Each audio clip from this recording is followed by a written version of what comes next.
Howdy-ho, a question. What are truckers doing to make a difference in trucking in the event in the wake of both Hurricanes Helene and Milton? That's what we're covering tonight. Welcome to the show. We are covering what needs to be covered and some of the latest on Milton. And it's not for me. No, sir. You are going to be tonight the star of the show.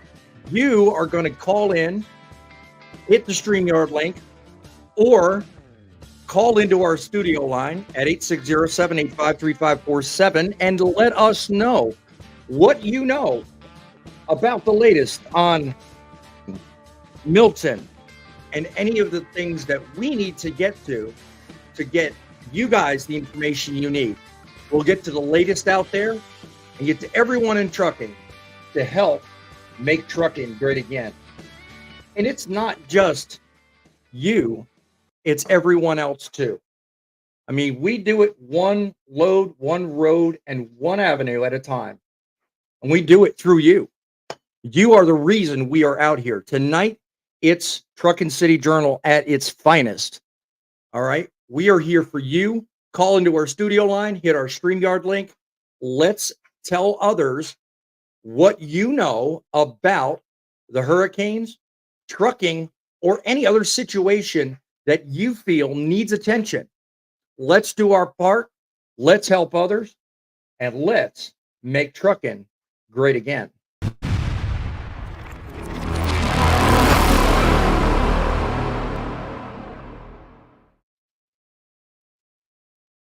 Truck lovers and truth seekers all over the country.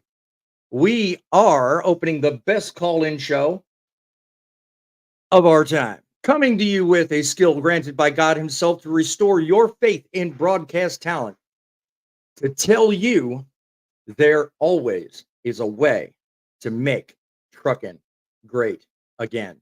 This is the show no others can be. Just be sure, do me a favor, spread the word. Tell others what we are doing.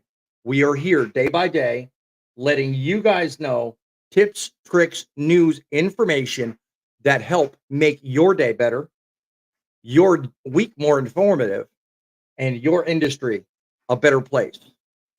We want you to help make trucking great again. Take a moment, go down, become a subscriber, like the program, tell others, and stick around for the rest of tonight's show. I've got information of my own about what's going on in Western North Carolina, some things I've learned about Milton, and some real important tips and tricks on getting help if you're one of the many, many drivers out there that want to offer help to these affected areas. You'll want to stick around because I've got some information I hope will help you and will serve you. You know, and I'm not the only one here, okay? I want you in the audience to help others, okay? Let's start a chain of events that goes on beyond this show. I want you to call here, get on StreamYard, get in the comments, tell us what you know about things you may be doing, things you may be hearing that help others get the job done.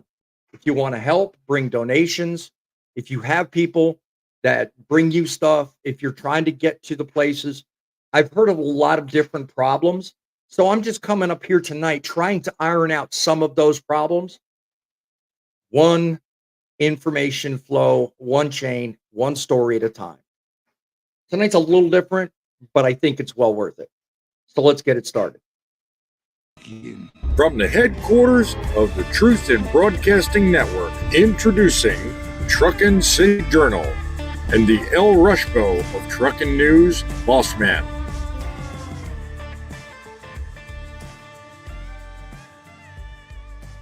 That's right. Just call our studio, 860-785-3547. 785-3547. Give us your information, what you know about helping others during time of need. Email our show at that'struckinnews@outlook.com. I'll put that up and broadcast it later. We are broadcasting to you from inside the headquarters of Truckin City studios located here in North Carolina. Don't settle for silence. Speak out. Be heard. Here, you can do just that. Every one of you out there watching this show can make a difference, whether it's Hurricane Helene, whether it's Hurricane Milton, whether it's anything you're doing to help others. Just everyday matters in trucking itself. That's what this show is. I go live randomly with Truckin City Journal, just like you're seeing now. And I also go live twice a week on Wednesday and Saturday with Truckin City Frontlines, hitting you with show after show worth of information coming from news sources that otherwise you would look at, maybe not know of, or if you did, not really think about much. So this is stuff you need to know. This is stuff you need to hear and see others talk about to help you digest it, because the mainstream media is just not going to do it. You know, front and center with me today is a couple of people in the audience I've noticed have joined us. 7 C's, welcome. Our mission, he says, has returned home today. Glad to know that everyone's safe and products are delivered. Good job, good show there. Other people in the show, good evening to Sassafras and Fate Truckin. God bless you. Boom, you're in the house. If you're out there and want to contribute information, please hit the StreamYard link. Give our studio lines a call. We'd be happy to have you on here. If you feel like you can offer something to our show, 860-785-3547. It's you that helps save trucking for our children. We are for you because you know what? No one else is going to be. We are your show to get the information out there. So we're going to start talking a little bit on the first story about something you need to know about, guys. All right. We've had it told to us that truckers would rather be cruising down I-40 and coming through North Carolina, making a straight shot from coast to coast, right? Well, as of right now, you can't do that. All right. You want to get the goods through from the coast of North Carolina into the inland, you're going to have to do some rerouting. And some of this has caused some major problems. Okay. They're being rerouted and doing their job. And even under these challenging conditions, they're doing the best they can. Listen, North Carolina isn't planning to close any of the roads that they're currently using, but they're causing problems. All right. There are some roads, and I'll get to this in a minute, exactly which ones you can take, which ones you can't, but they're off the beaten path because there's no I-40 there. Okay. There's truckers that don't really know how to navigate some of these roads, and they're finding themselves in a pit of trouble. So if you're out there, if you're a regular person in a regular car, be patient, man, because there's a lot of road closures and a lot of people in places with these big rigs they're not used to. Okay. And by the way, all the stories I'm talking about tonight, all are going to be linked in the description of the video right now. So be sure and check them out. Don't just take my word for it. And if you know something I don't, please put it in the comments. Tell me, call our studio line, or join us on StreamYard. But if you're looking to get through the Carolinas, check on Carolina 411. Get the information, or 511, I think it is. Get the information, check on it, check with others, and do that before you move through. All right. We've got some of the latest on some of those road closures. We'll let you know. So stick around for that. And we'll have posted again in the link below some of the information you need to know about. Meantime, I mean, there are people looking to get to the Carolinas. If you're one of those, give me a comment. Let me know, because I'd like to hear from you. I posted a link down below to a story. I want you to see firsthand some things that people are going through, and they're not really local to North Carolina, but they're getting the job done. So check this out.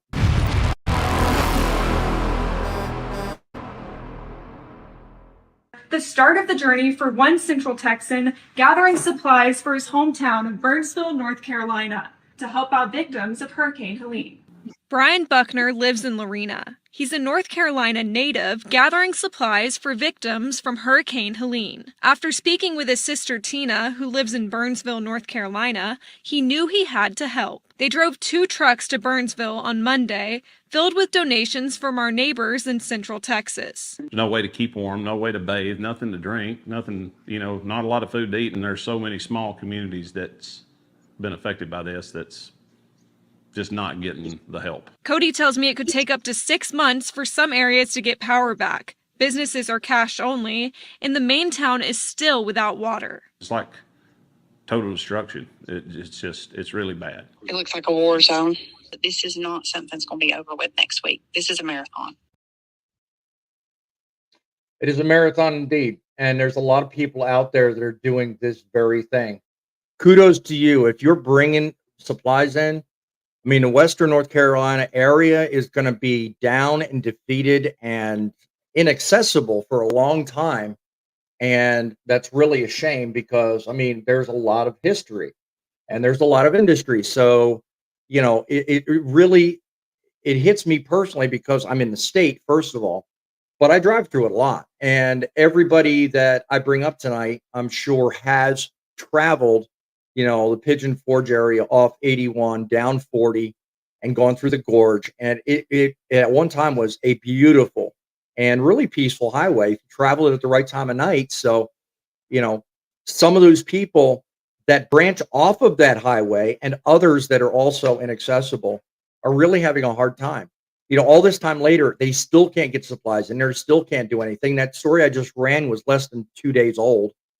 So, I mean, if you've got some information that you think will help others get here, by all means, let us know. It's really imperative that we keep others informed and we keep everybody abreast of what is going on in our area, especially because it really does make a difference. Every small thing can make a difference. Because one of the things I've noticed and one of the things I've heard recently is you can't go through FEMA. You can't go through any of the federal agencies at all to effectively get any help anywhere. It is an act of Congress, and they will most likely turn you away unless you have certain things in your arsenal, if you will, whether it's information, identity, contracts, whatever. And they're doing that mainly to prevent scams and fraud, which I totally get, but it's creating a cluster. Do I need to finish that? It's creating a backlog. It's creating a bottleneck of trying to get people the needed supplies and relief that they need. Probably going to give Florida some relief soon. God bless you. Stay safe. Keep me updated, 7 Cs. I definitely want to know if there's any way our show can help you getting into the information, maybe helping others. Let us know. I want to certainly do my part there. I may not be able to be on the ground, but this right here is my part to do what I can. Getting back to what I was saying a minute ago, not being able to really get a hold of someone directly on the ground has been an interesting problem. And though the story I just ran didn't mention it, I've been one to spread the word. I learned from a local president trying to get in here. He said, the best thing to do is call the local chapters of your Red Cross or Samaritan's Purse or Salvation Army or some of the local food banks. If you go local and go direct to the source, you're able to get everything you need where it's most needed. You don't have to go through FEMA. You don't have to go through the Red Cross. You don't have to go through all these national chapters that run you through circles and run headstrong and headlong around you. It definitely does save you some time. Got a couple of panelists with us today. Poet, God bless you for joining us. How do you feel about what's going on here in North Carolina? And do you know anybody here that might be personally affected? Well, I know you. Yeah. Yeah, look at you, Mr. Humor. Yeah. Well, no, I'm serious. I know you, Yep. Lorianne, and a couple of other people. Mhm. I know quite a few people on the west coast of Florida where Milton hit. Um, from up here in Canada, there's not a whole lot I can do. No, But no. but when I see some of the videos and the stories about the state police turning trucks around with food supplies, water, whatever, and then I hear that FEMA is seizing, not even buying, but seizing much needed supplies. Mhm. Okay. Yeah. Which well, I don't know that there's any truth behind that, but it could be that they're just redirecting it because, again, like I said earlier, if you don't meet the criteria or have certain qualifications, they put it where they want it, not Okay. where you may want it. So And then that could be a part to it. and then we get to the Red Cross. Mm-hmm. And the Red Cross isn't exactly doing the best thing either, from what I can gather. And this is my opinion from the videos and the texts and the messages that I've gotten. Mm-hmm. Okay, good to know. How about you, Thumper? What do you know? And I think you gave me an update the other day on some real good information about your area of the country where you were, dealing with, I guess, fires in Wyoming. And I don't know if this really pertains to that, but I'm trying to give out information that helps everybody. So, I'll give you the floor. If you got an update, please let us know how things are going. Right at the moment, I don't have an update, but to kind of recap what was said yesterday, Sure. there was there's three fires in North Dakota here. The biggest one we had was the Ray Tioga fire, which had 2 fatalities in it, and it killed a bunch of livestock and stuff. But I don't know if they need supplies. If they do, it would be like post fencing and stuff for the livestock, because that is a big livestock community up there. And and as far as the updates on the Wyoming one, I'm not 100%. Like I said, I didn't do any updates today, but the biggest one they got there is the Elk Mountain Fire, and that one it's getting worse. It really is for how dry it's been up here this year, which is kind of odd. Generally, we'd have a rainstorm or a thunderstorm or something, here and there, but we have not had one yet. So I know they needed trucker or live cattle pots or cow wagons, whatever you want to call them. And there was a massive turnout for that, so they're good on that. Kudos to the cattle trucks for coming together and trying to help out. They only needed 15, and over 100 trucks ended up showing up for that. But again, they're going to need, livestock supplies also for all that. And like you said, they had Chinooks there dropping bales and stuff like that. And Yeah. I mean, that's kind of the update on those. The other Wyoming fire, they're starting to get that one under control. And I just do want to say one more thing. God bless our firefighters who've been dealing with all that.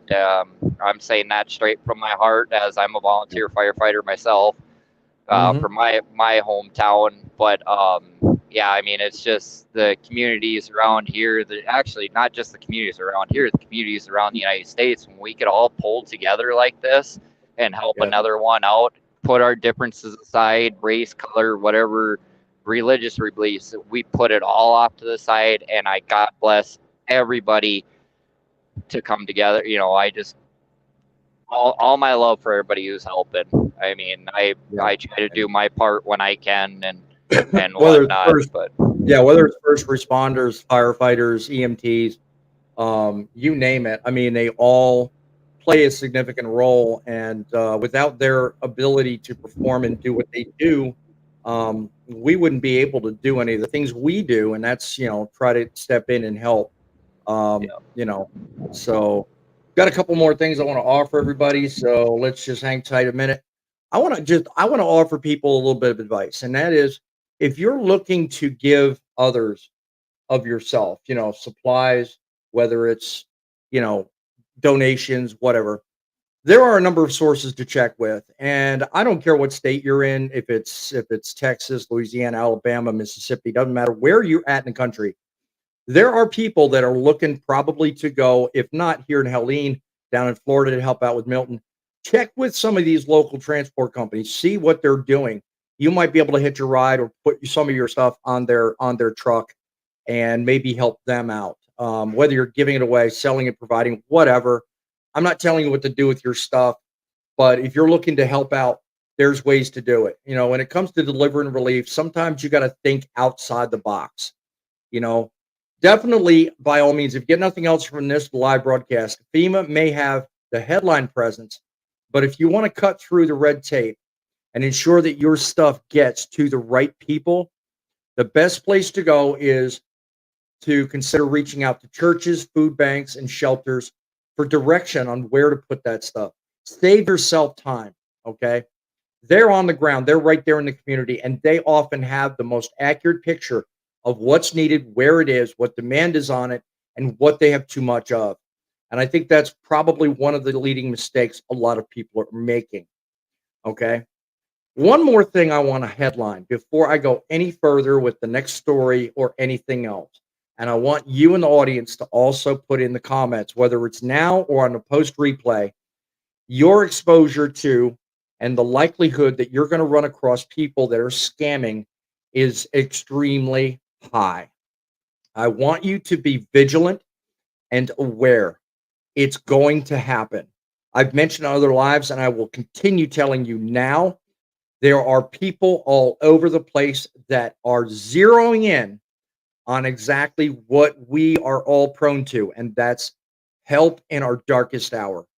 They're not looking to help you. They don't care about you. They don't care about nothing other than you paying them for something you're going to have to pay somebody else for because you were the sorry sap that fell for it. Okay. If anybody approaches you and says that they're from FEMA or represented by FEMA or they work with FEMA, these are automatic red flags. You should automatically say, get lost. There have been a huge amount of reports in North Carolina, especially. One guy I know, I'll try and put his link after the show in the link down below. He's personally witnessed people doing this very thing. James Butler. If you don't know him or don't need the link, you know where to find him. He has personally recanted story after story of being approached by people that are saying they're working with FEMA. They don't have no. Because you don't walk up in a disaster situation in a suit and tie driving a Prius claiming you're working for a tree removal service. Just don't happen. So, I mean, have your wits about you. Make sure you know everything about the person you're dealing with and stay informed. Be smart because these people are out there and it's sad to report and it's a sorry thing, but they come out in droves. And I may talk about it here locally, but they're going to be all over South Florida.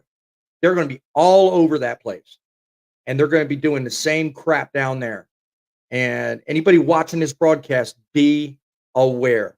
You don't want to do anything with people that seem like they're from out of town, don't understand the program, how things work, don't know who to call locally, just approach you off the cuff and say, I can help. No, I don't need your help. Know where to go for help. I mean, there are people you can talk to. Again, churches, local food banks, local reputable organizations that do the job. When you rely on people that you've never met, sometimes you get exactly what you pay for, which is absolutely nothing. Another thing you want to be careful about too, and this one I'm going to highlight a little bit differently, is brokers. There are quite a few out there, and they're always going to hit you up with, "Hey, look, I've got a job for you. $6,000 load going to Florida, $8,000 load going to North Carolina. It's going to be $8 a mile or $6 a mile, or it's going to be far above and beyond what the normal rate would be." Dude, give me a break. All right, like really. I know better than that. And trust me. And the only reason I'm giving you all this, guys, is because really I've been in disaster situations before. Okay. I've dealt with people giving advice and being in the situation, and I've personally been scammed and I've personally been taken advantage of, both as a person and as a trucker. So the reason I put tonight's live together is because I want you guys to be aware of something. If I can be here since 1993 and personally account for 4 separate times, both in the state and in my industry, that I've been scammed, it's likely going to happen to you. So these are things I'm telling you I want you to be aware of, smarter and better for. So um, I'm going to play at some risk. I'm going to play some advice, and then I'm going to come back and capitalize on that advice by giving you some more things to look for. But here's one piece of advice that comes from another person very famous in the industry that knows quite a bit about scams.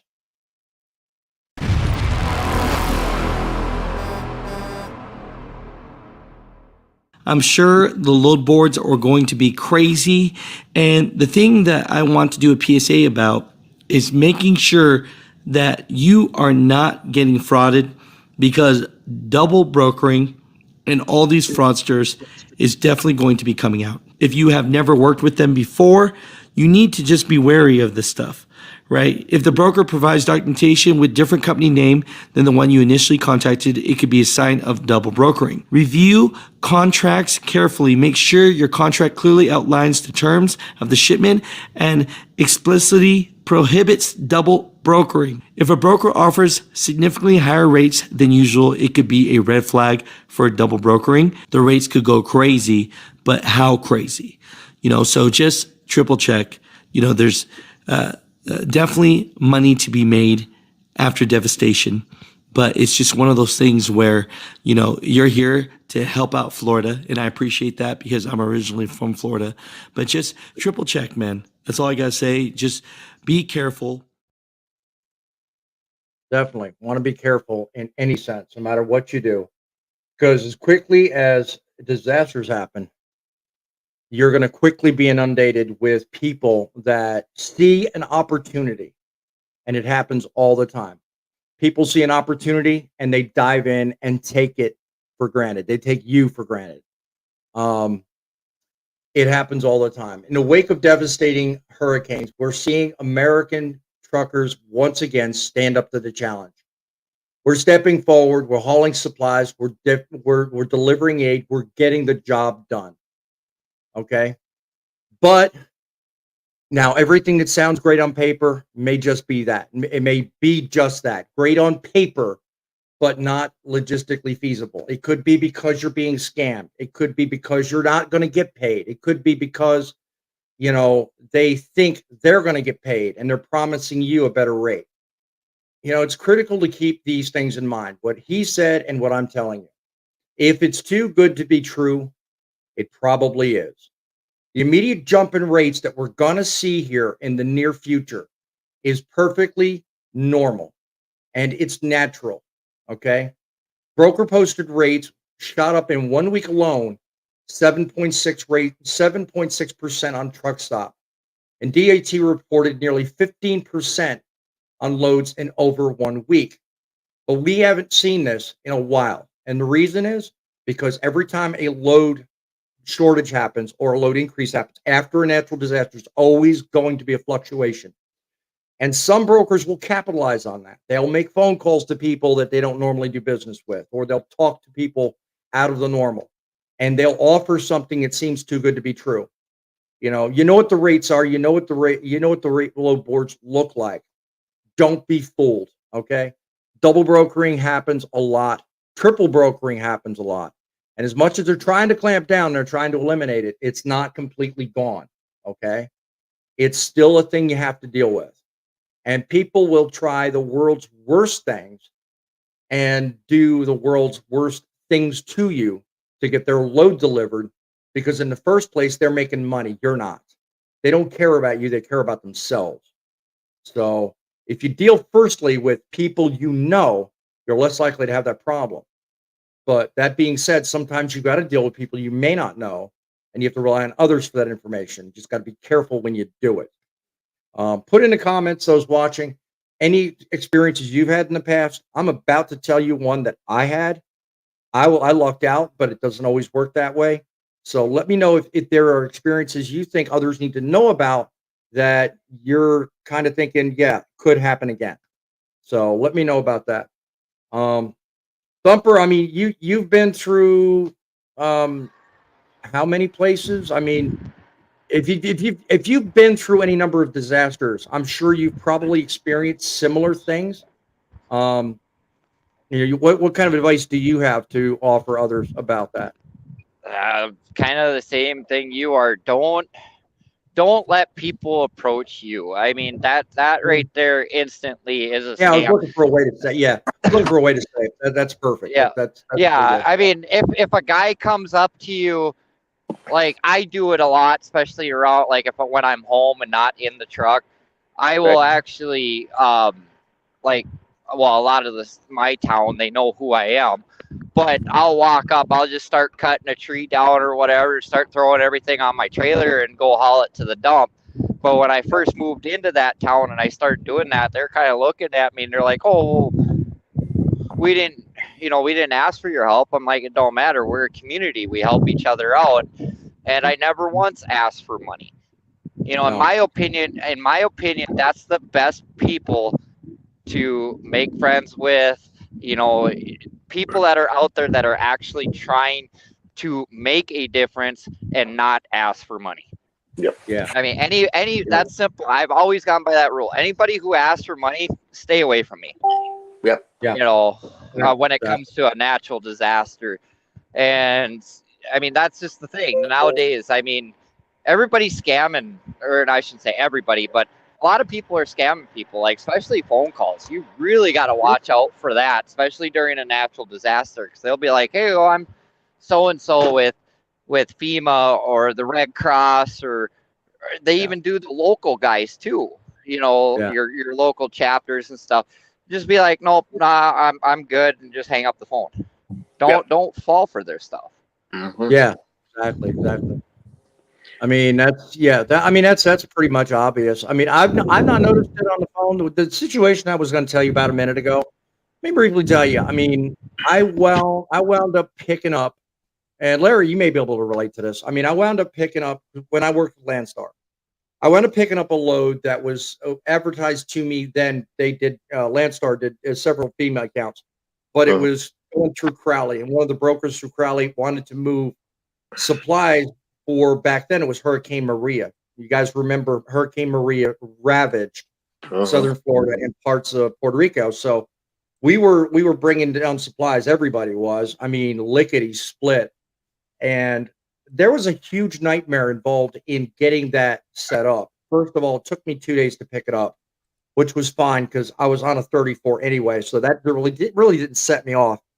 But then I get down there to Florida. It was supposed to be dropped at the port of Jacksonville, and I get down there, and there's a numbering problem with the way everybody was delivering the loads there. And they had everyone staged at this big terminal that had probably well over 150 trucks parked, and I was one of 100 and probably 120 trucks. I mean, they had us crammed in there, and I wound up sitting on that load for over 12 days. And just the madness I went through to get that load delivered would be an interesting story and video of itself. But it happened back in 2019, I think, or whatever Maria was. I don't remember when it was, but it was not long after I started with Landstar. I got paid over $8,000 for detention on that. FEMA wound up paying that one, and I had to fight for 6 months to get paid on that.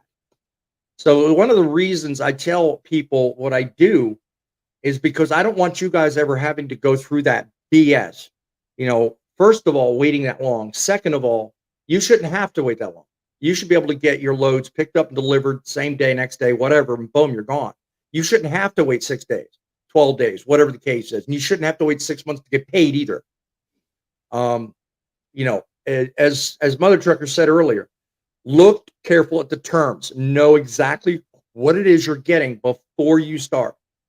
Okay, that right there guarantees you're not wasting your time. You're not wasting theirs, and better off you're getting the stuff where it needs to go.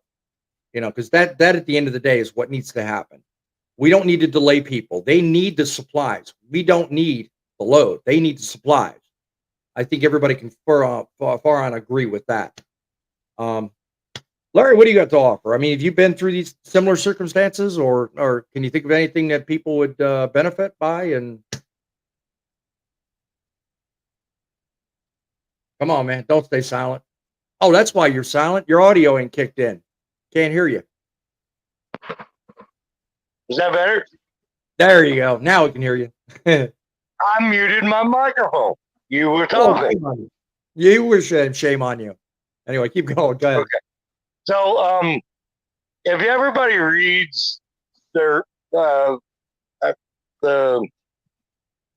websites for FEMA and stuff, they're not going to come to you and knock on your door and say, "Hey, we're from FEMA. Here, we need you. You need to pay us money." No. For one, they've got to show government ID, and two, I think even Red Cross, they have to show some kind of ID that that's what they're for. But they're never going to ask you for money. Yeah.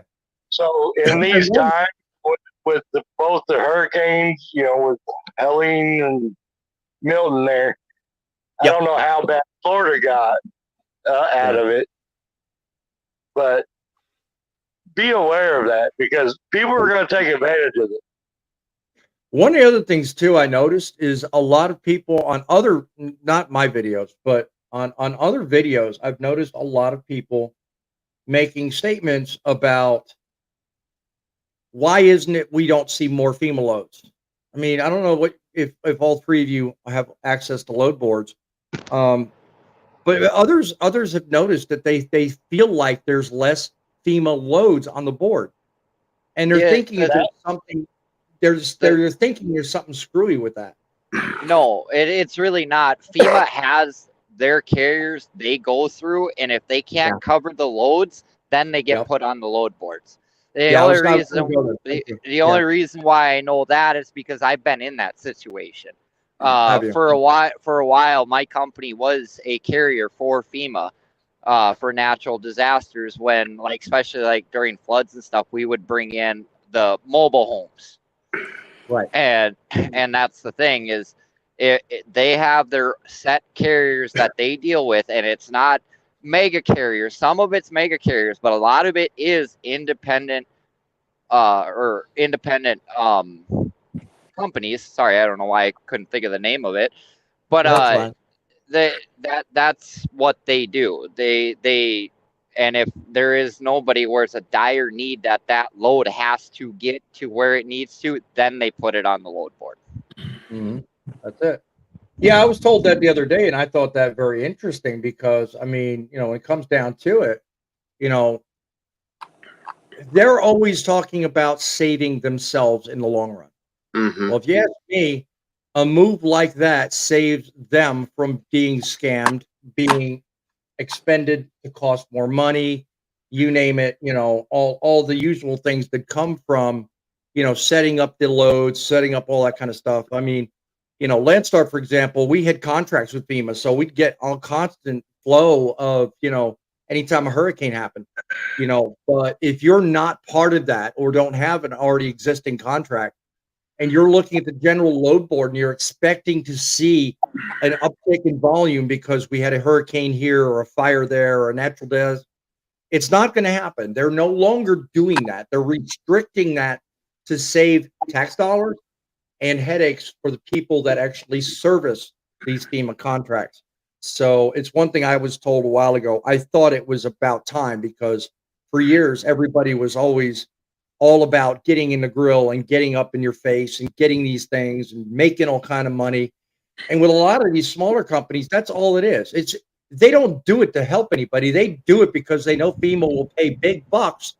And that is honestly, I think, the best benefit from FEMA pulling back. You know, we don't need parasites. We need people to help. That's all we need. You know, that's at the end of the day, I think the best thing. Go ahead, So Larry. Or Thumper.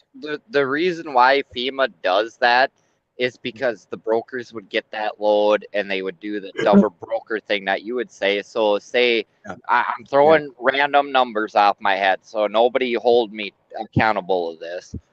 I'll say they have an emergency load going from Tulsa, Oklahoma, out to North Carolina. Let's just say Mooresville, North Carolina. Okay. That's one of the cities I could think of right off the top of my head. Yep. But so they got emergency load, and it's paying $5,000 to get that load there, or because it's emergency load, so they're higher paying loads. So I wouldn't say 5,000, say $8,000. Well, if a broker gets that load and they put it on the load board and says emergency load, well, that 8,000 just turned into 5,000, and they're pocketing all that money. That's why FEMA has those independent contractors to bring those loads. Yeah, because they don't want people getting scammed. Because I mean, if you sit and think, what's that hurricane that hit New Orleans? I can't think of the name. Katrina. Yeah. So when that hurricane hit, that was a lot of that going on. And when FEMA found out, they were mad because there's these truck drivers running their butts off and they weren't getting the money that they were supposed to get. So that's why they did that. Exactly. And it makes sense. I mean, you want people engaged that know what they're doing and they're in it for the right reason. And all it takes is one natural disaster, like, for example, Katrina or Helene or Milton. And they'll crawl out of the woodworks, my friend. They'll I mean, all over the place, and it happens every single time. Everybody sees money, and it's a damn shame. But it's unfortunately something we've got to deal with, and it's an unfortunate, sad truth. Griff USMC joining us. Hello from San Antonio. God bless. Thank you for joining us. Glad you were part of the show. Once again, we're talking about hurricanes Helene and Milton, and we're kind of briefly running over, hoping people in the audience would be kind enough to contribute tips and tricks, things they know, anything that they don't, questions, pointers. It doesn't seem like live speaking. We got a whole lot of people joining us, but I figured I would make a go of trying to inform everybody about what's going on with the hurricanes and certainly be the hub that Truckin City News should be. So, you got anything yet, Larry? You want to give it a go before we move on to something else? Just remember, if you don't need to be there, don't go there. Mm-hmm. They don't need a bunch of lookies looking around. I'm going to start calling you my brother. Because, my brother used to say, because my brother's a firefighter, okay? He said the same thing to me. If you don't tell everybody on your trucking channel not to do, tell them this. Yeah, and it's exactly what he said. What you said word for word. And I respect the hell out of his point. Because, you make a good point. You really do. If you don't need to be there, why do you need to go there? Mm-hmm. You're clogging up the emergency personnel that need to get in there, or the emergency services that they need to get in there, which delays, time and money and everybody else's lives. If you don't need to be there, don't go there. Yep. It's one thing if you have family there and you're concerned about them, that's one thing, but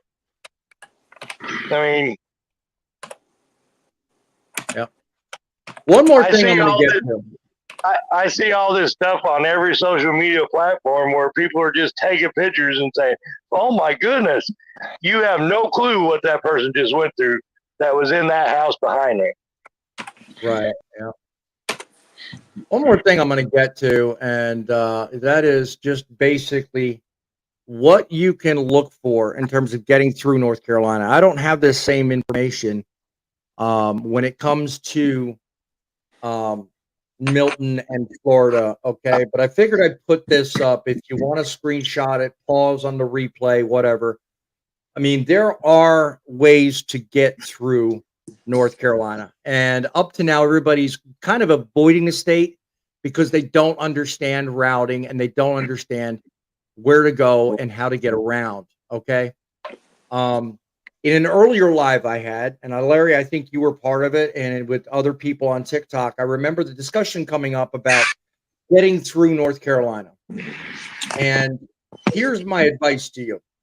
One thing you'll notice if you look down right here, if you can see my pointer moving around, one thing you'll notice is this part right here where I got the mouse, where it says US 74.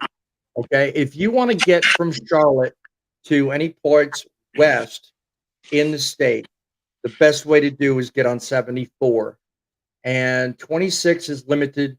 40s, obviously, you do anything. So you're left with 77, you're left with parts of 64, and you're left with 74. So definitely when you're going through the state of North Carolina, definitely pay attention to the routing you choose and be very careful about where you go and how you go about it, because that will scupper your journey real quick if you think the road's open and find out it's closed. Because if you're waiting on 40, you're going to be waiting a while.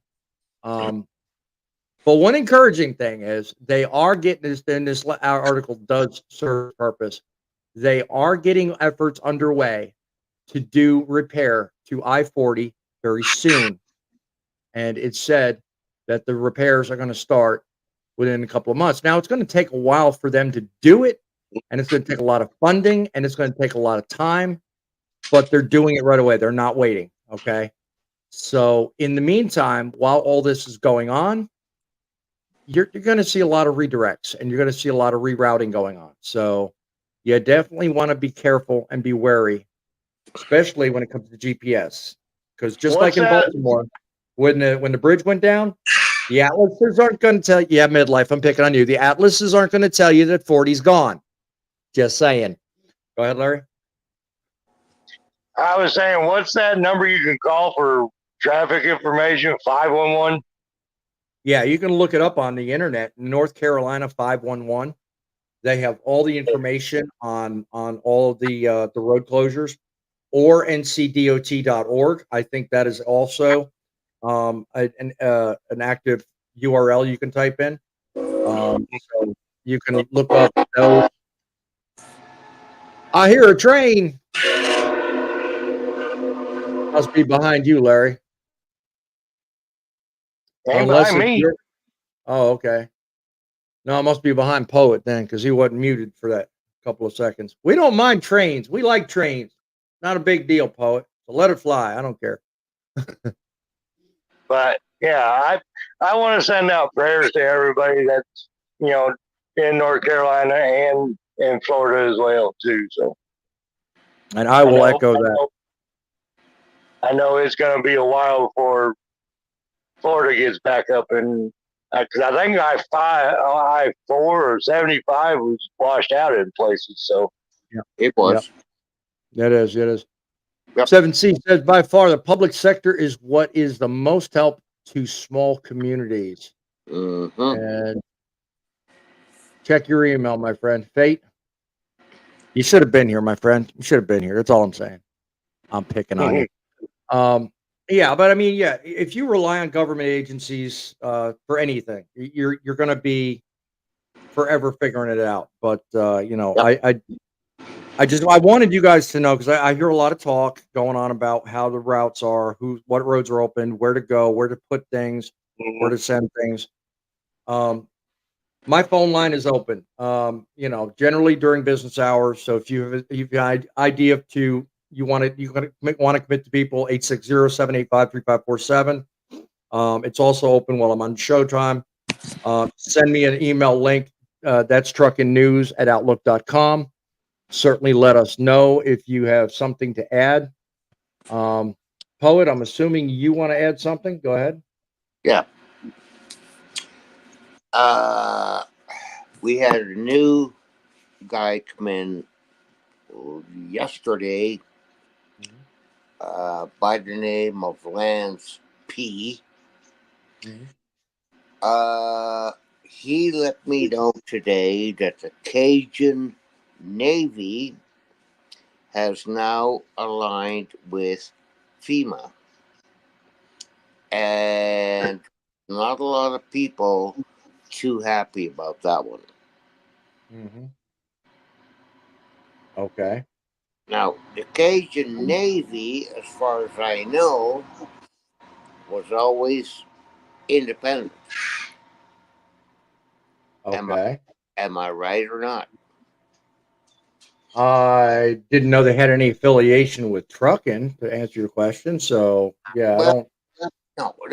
The Cajun Navy is an organization that helps in disasters, much like FEMA does, right? Right. Okay. But they're Uh, not associated with FEMA. They've no affiliation with the government at all. They're just an independent well, organization, like a 503c, I think. So, apparently now the Cajun Navy has aligned with FEMA. but they're not affiliated with them. They just work alongside them because they know probably some of the Uh, inside people. So I boss, wouldn't draw that too much, but yeah, I boss get what man, you're saying. Yeah. boss man, I'm aligned with you. Okay. Yeah. Oh yeah. Okay. I get what you're saying. I'm also affiliated because I'm aligned with you.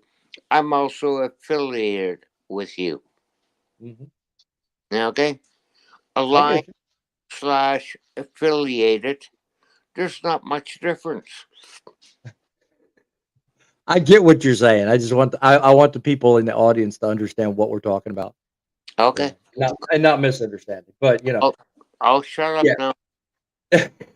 yeah. Well, you make a good point. So you're not making a bad point. You make a good point. So kudos to you. But at the same time, it still does. I think it still does not minimize the point I made earlier, and that's vet your sources. Make sure that you know what you're doing. If you would do something like with occasion, maybe it's fine. Let them help you do whatever, but know who you're talking to. Because on the same vein, Poet, what you're talking about, these people, they only have just so many sources, and anyone can come to you and say they're related to the Cajun Navy. Um, and that can be a problem. So I don't want to create that source of misinformation. So we got somebody calling studio line. Looks like Fate Truckin. How you doing, buddy? You want to offer something to us? I'm good. How are you guys this evening? I'm great. How about yourself, man? Good. Sorry I didn't join, man. I've had a really long day and I have bad internet, so I thought I'd just call real quick. Good. Kind of what Poet was talking about. There's a big kind of misinformation going on about that right now. Right. The biggest thing that you need to understand about that is, yes, they are affiliated with FEMA. FEMA and them are working together. They're independently funded. Mm-hmm. So that's the big thing you got to be aware of. 503c and the whole thing, right? Yes. Yeah. Yes. FEMA is not funding them. Mm-hmm. Does that make sense? Makes sense totally. They're working with them, right? But independently funded. Right. So I mean, doesn't mean you have to like it, but it is. You know what I mean? Like, I think any group that's got a coalition of volunteers, I mean, FEMA needs that. There's only so many federal employees. You know what I mean? True that. And if you can get in with any federal source, I mean, it's certainly a guarantee. I mean, you don't want to count on disasters to make money, but if you can do something to minimize the delay or the frustration to getting what you may have or be provided, that's your way to do it. And I think the Cajun Navy's probably capitalized on a good way to do it. So to that, kudos to them. But if we're not careful and we say that they're directly linked when they're not, that's what I worry about. And that's kind of what I tried to caveat with him on. So I don't want people misunderstanding what you just cleared up, Fate. I appreciate you calling in for that. Okay. Yeah, great live show once again, boss man. Thank you very much. I appreciate that. I only hope it catches I on and hope more people call in. So thank you for your part. I hope your panel has a good night. All right. Amen to that. We all will. Thank you, bud. It'll be a lot better because you called. Thank you. Thank you. Keep it safe. Keep it rolling, my friend. All right. And that was another great contribution. So, I mean, everybody in the audience, if you see it, feel it, know it, if you think it's going to make a difference, call our studio line, 860-785-3547. As long as we're live and we're talking, we will certainly let you be part of it. We encourage it because everybody on this panel, myself included, we want to make trucking great again. Anybody got something to add before I close her up and leave it to another day? Nope. Oh, good. Larry, yeah. Sorry, I'm sorting cows right now, so I'm sorry. Take your time, Thumper, man. Here, hold on. I'll even show you guys. Moo. Can I get them all enraged for you? Moo. There you go. Doing a little work tonight. Oh, wait. There we go. Yeah, doing a little work tonight. Hey. So. Don't let them butt you. Yeah, I've been kicked a few times already tonight. No, not yeah. Right. Thumper, be sorry because what you're doing is you're feeding me secondhand vegan stuff. Fate and you would be fighting right now. Shame on you. Yeah. But anyways, no, like I said, I just want to send out send out all my prayers to everybody who's in the hurricanes, the fires, any kind of natural disaster going on right now. It's awesome that we could all come together and help those people out when they're in need. And like I always say, every time you let me close out the show, we don't do it us truckers don't do it just for us and our families. We do it for you guys. So thank you for tuning in. Amen. That's amazing because you know what? I echo those comments. We do this for every good reason. So to all of you guys out there, with every show we have and every day we come live, we tell you what we see here. All that we ask of you is that you take a moment, subscribe and like the show, and look for us on Wednesdays and Saturdays. Let us know you're out there. Let us know you care, and look for us. 7 o'clock at night, Wednesdays and Saturdays. What we talk about helps you guys in every way, shape, and form. So make your effort, make your do the best you can. Keep it between the lines, and know we'll be back here next time, giving you more, giving it to you the way it should be. Till then, guys, keep the faith, keep it real, and keep it rolling.